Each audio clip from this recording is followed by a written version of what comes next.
Hello, it's me. It's 2021, back with the first video relating to books of the year, I suppose.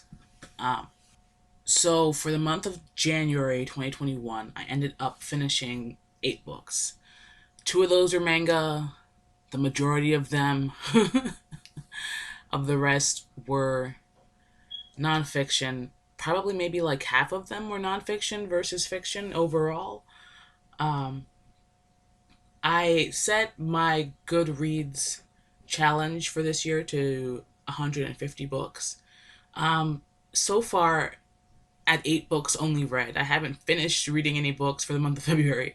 At 8 books finished for the year, I have about 141 at least to finish in 11 months. Let's do some quick math.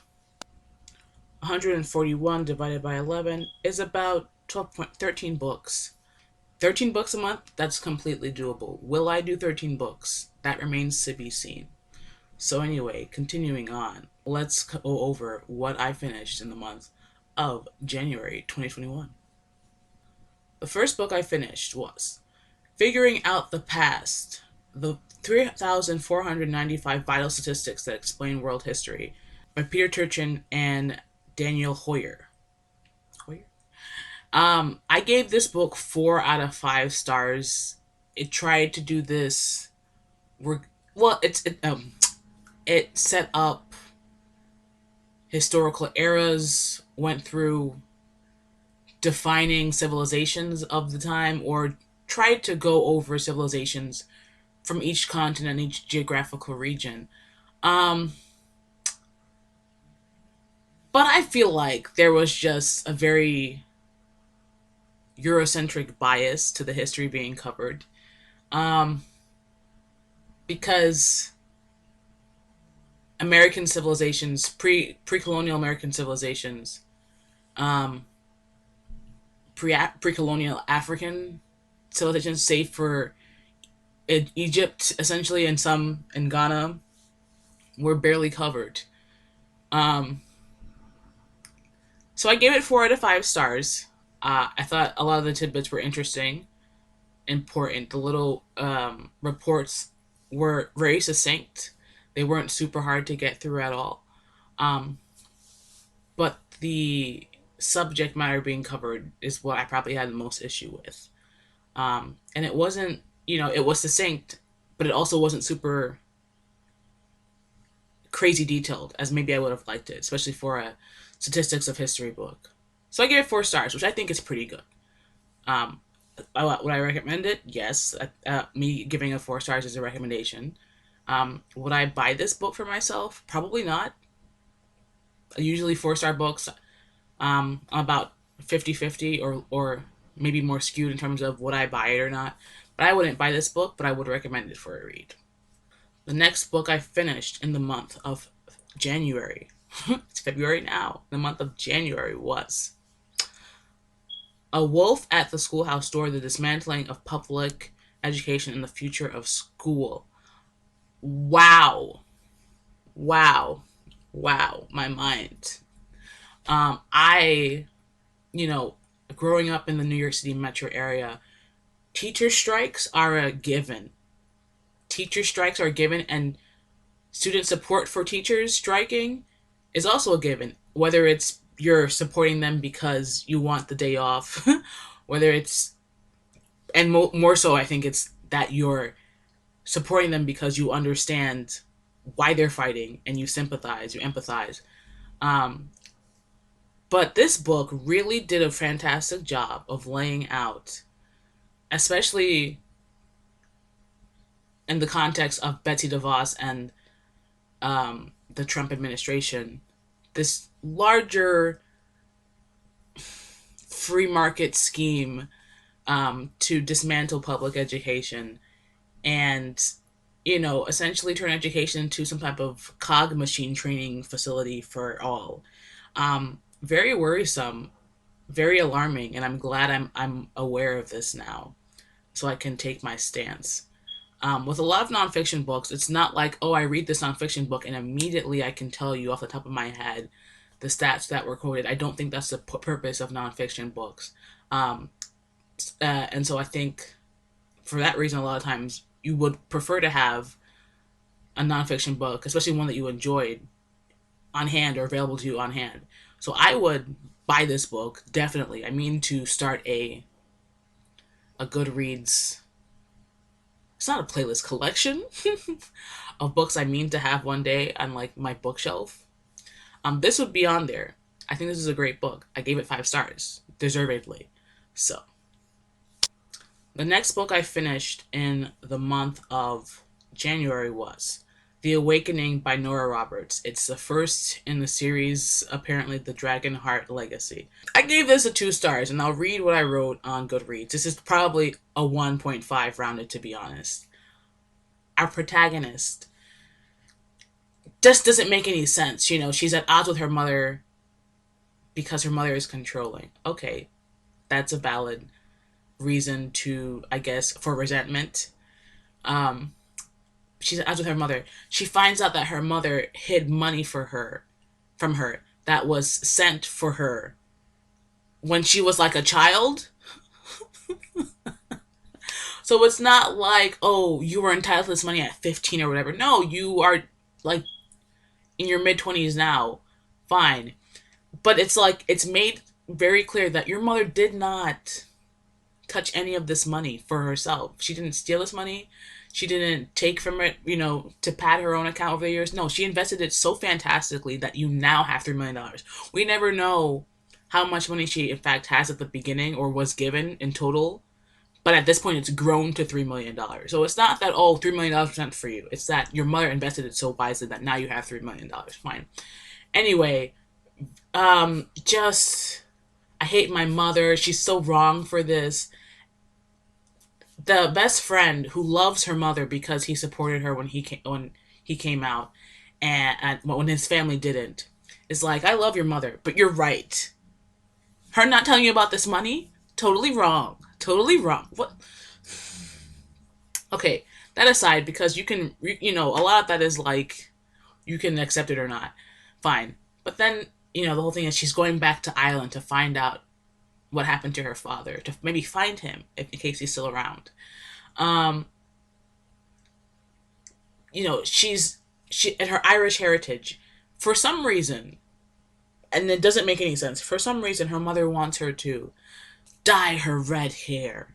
I think maybe she wears contacts. I don't remember, but she has to dye her red hair like a brown color for some reason. Why would somebody insist that their child dye their hair? It's not like someone's looking out for redheads. It's not like she's being targeted because she's a redhead. Um, a lot of this didn't make sense. A lot of it was very tropey. We're in Ireland, so she has, you know, red hair and everything Irish that you could think of as being stereotypically Irish. It was in this book. It was in this book. And then we have the Fae, who I've heard I've heard and watched other reactions to Fae themed books. I'm never really one to read. I've never ever been one to read fairy themed books, because these are just, the Fae are always this illogical, nonsensical people who just serve for great plot devices, and I don't care for that. So I've never been one to read those. And this ended up being heavily on that. Because also, we're the Fae, we're sentient, we have rights, but also we bond to our animals who are somehow, there's a tone of it, underneath us as well. And then there was the gratuitous smut scene, which probably saved the book from being like, but not really, because it was not good. You know, I will link my review so you can read my thoughts in more detail if you want, but I gave this a 1.5 stars. Um, in my heart, 2 on Goodreads. It was not good. I do not recommend it.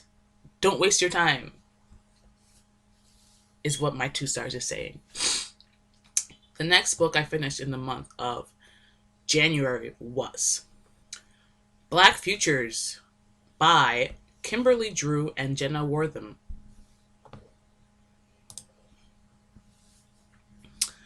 This was, I guess, a collection of different pieces from Black contributors. Some of them were poems, lyrics, artwork, photography, essays, interviews, just on the experience of being Black in different contexts and different settings. Um, Initially, as I was reading this, it's the first couple of chapters felt very much like, oh, for that super artsy friend of yours who's super aware of their philosophical leanings and outlook on life, and she's like, okay, I get it, but it's not necessarily something I vibe with all the time. But as it continued, it got sometimes a bit heavier and it got a bit more profound for me. So as it got a bit more profound, it got better for me. Even when it was just more artwork being showcased, and I was learning more about these different artists, or just becoming aware of different Black artists, I really enjoyed that aspect of it. So, and the book starts off saying, you can read this chapter by chapter. Read it however you want. It's not meant to be like a linear book, which I love it when books are like, approach this however you want. Whatever. It's not meant to be a story from 1 to 2. It's just self-contained sections, which is always fun. So I ended up giving it a 5 stars. And this is another book that I would like to have on that uh, future library, to have in my future house, future home, apartment, maybe future living space, because who knows. So I gave that one 5 stars. Second 5-star book of the month of January. The next book I read finished in the month of January was The African Lookbook, A Visual History of 100 Years of African Women by Catherine E. McKinley. So this book essentially goes through a history of photography studios in a couple of African countries. I think it was mostly Ghana, maybe Senegal, a couple of African countries, and specifically looking at, or mostly looking at, photography studios owned by Black Africans. Specifically looking at photography studios, African owned, African run, so as to avoid or minimize the colonial gaze, the voyeuristic, non Black, non African gaze, and kind of contextualizes that in terms of political movements, um, traditional ceremonies and values, community values. And I thought it was really well done. It's just fantastic it's just fantastic photographs of African subjects, very respectful photographs, uh, with a respect for the history, for the subject. Kind of highlighting, the book really highlights how a lot of, or makes a point to talk about how a lot of photographs that were maybe taken initially for one person or their family or for personal value ended up being circulated as this voyeuristic postcard type of thing. I'm sure we've seen it before. Um, and it makes an active attempt to really focus on considering and practicing a respect for photography and contextualizing whatever context there might be for a given photograph. So I thought it was really great. And this is my third 5-star book of January 2021. Another book I would add to my future library. So that was my fifth of 8 books. My next book that I finished in the month of January 2021 was the 7th volume of Attack on Titan. I gave this one 4 stars. You know, I'm still I've watched all of I've watched the first three seasons. I haven't tried this fourth season that just started. Um, and I know at different points it either sped up, especially in the second and third season, either sped up or it slowed down a lot. And like, you know, filler or the pacing was very off in terms of the anime from what I heard of the general community. But so far, through the seventh book, we're still in the first season, so the pacing's pretty much about like four-ish episodes of the show in the first season to about one volume of manga. I've watched the first season at least twice. I'm not super, and of course I don't have all the details off the top of my head because it's been a while since I've watched the first season. Um, but it's interesting to see how it plays out in the manga as opposed to the anime because a lot of it sometimes is the same in terms of the pacing, the how immersed you are in the world, and a lot of times it's just very just like move it along, move it along. So the volume 7, I ended up giving 4 stars. Volume 8, I ended up giving 5 stars because I think volume 7 were still fight scenes into transitions of other stuff. Volume 8 were mostly like fight scenes into the second season, the beginning of the second season, into more of like what's this bigger conspiracy questions. So I really enjoyed volume 8, and this is what I said. Um, this is what I said about volume 8. Volume 8 being my seventh book of January 2021 that I also gave 5 stars. Um, because I can imagine introducing someone to the series with this volume and it going extremely well, I'm giving this 5 stars. And again, volume 8 was I think that turning point into like the equivalent first to second season, the end of the first season into the beginning of the second season, where again you have this more like there's a big conspiracy surrounding the humans and these monsters outside the walls. We've got to uncover it now. Not just we're learning that not this wow we're learning about human transformation and whatever and wow big questions are trying to be asked. So I think volume 8 really packs a punch. I gave that one 5 stars. A lot of the manga that I've read that I give 5 stars, I don't know that I would necessarily add it to my volume. I would probably have to take it once I finish a series as a whole to decide whether or not I'd add it. But generally, so far, I'm giving most volumes of Attack on Titan 4 or 5. Obviously, I want to wait until the end of the series or until I catch up to, I think, the 33rd or 32nd. I think the series is supposed to end sometime this year. Um, would want to wait until I catch up to that point to decide whether or not I would add this series to like my future home library. Um, but I gave it 5 stars. And the final book I finished in the month of January 2021. Take It Back. So this is a book about a sexual assault. I guess in England, in London, I believe, and you have the would-be perpetrators. It's a group of 4 young Muslim men, boys, whatever, um, and the victim is this white disabled female character. So there's a whole thing of oh my gosh, the optics, mainly because the protagonist, the main character, is a Muslim woman, a female lawyer who is defending the white disabled one. So at some point it became a thing of like, oh, the community and how are you doing this? Like, let someone else be her lawyer. Why are you being her lawyer? Um, but it really started off as, I guess the premise for the book, if you read the back, is really just like someone's lying. Who's telling the truth? So when it becomes that thing of, is she lying about being raped? Which it's like, why we don't really need this because it's known that the percentage of false claimants is so small anyway. It's like, why are you making a whole book of it?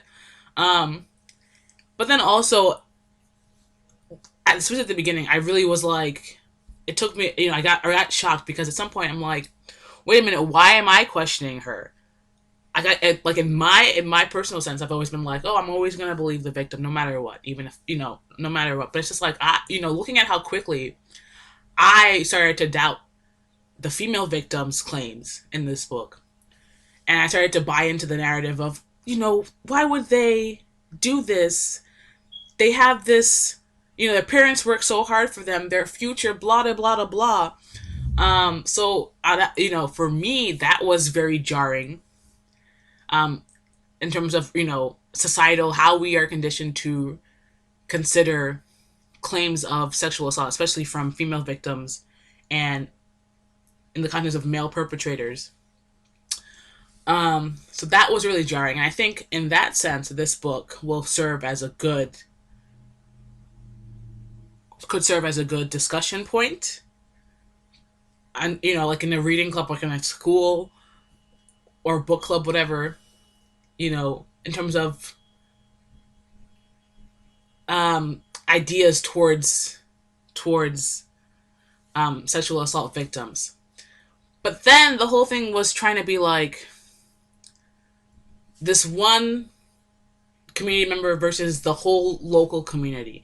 And the whole local community essentially was against her. Barely any nuance within the local community was highlighted. It wasn't like, oh, half the community agrees with you and half the community doesn't. It wasn't like the women in the community agree with you and they don't. No, it was all like, don't do this. We're afraid for you because they're going to do this. And never was there, you were attacked, we're going to retaliate within the community. No, because I guess the whole thing was to say, like, the community is afraid of, like, what it'll do at the long term for, like, racist attacks. But then also, it was also just, like, misogyny. I don't know. So, on the one hand, the actual discussion about sexual assault, I think this book would serve as a good jumping off point. Other than that, it was very upsetting. It was very jarring, and it was really just like, why? I had a lot of times the question of just like, why are we doing this? Why was this choice made? Why do we have this plot point? So, I don't think I would read this again. Besides saying maybe in a book club or reading club, I don't think I would recommend this to anyone. I don't think anyone needs to read this. Um, that's my opinion. Um, yeah, it's I'm not really sure why I requested this book, because maybe I was trying to push my boundaries of my comfort zone. I don't know. But I don't think I'll try and do this again with a book about sexual assault. It just wasn't a where am I giving this a 5-star read? Or where am I saying I enjoyed this? I don't know.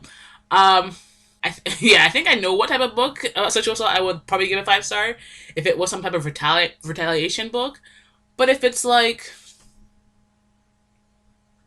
is justice really got achieved?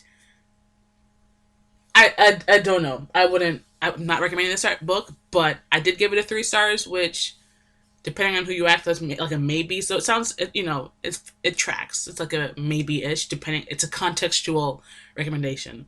That was the last book I finished in the month of January 2021. So 8 books. I set my GoodReads reading goal for 150. We'll see how that works out. Um, anyway, thanks for watching. Goodbye.